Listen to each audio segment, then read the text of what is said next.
Hello friend, welcome to maths की नई दुनिया। और आज के इस वीडियो में हम लोग ये जानेंगे कि एक कट्ठा जमीन कितनी होती है, कितना स्क्वायर फीट को एक कट्ठा जमीन कहा जाता है। आज भी आप अपने अगल बगल के 10 आदमी से पूछ कर देख लीजिए, 10 में से 5 आदमी जरूर ये जवाब देंगे कि हमको पता ही नहीं है। या आप ये कह दीजिए कि 10 हाथ के लगी से, 5 हाथ के लगी से, 7 हाथ के लगी से एक कट्ठा जमीन नाप के दिखाइए। आधा से ज़्यादा लोग कहेंगे कि आंसर यही आएगा कि हमें नहीं आता है निकालने। तो इसी को दूर करने के लिए मैं कोशिश कर रहा हूं कि आप लोग को ये सिखाऊं कि एक कट्ठा जमीन कैसे निकाल सकते हैं।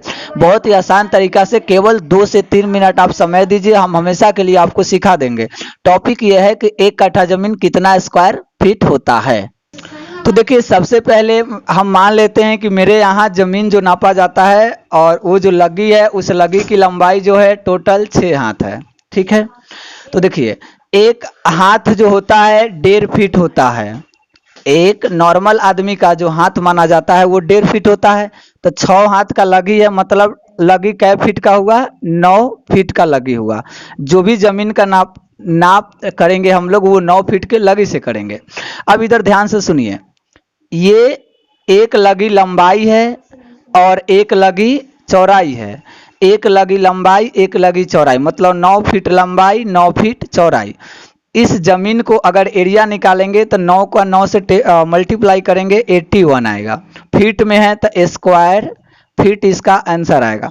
एक लगी लंबाई, एक लगी चौड़ाई, जितना भी जमीन होगा उसको आप कहिएगा एक धूर।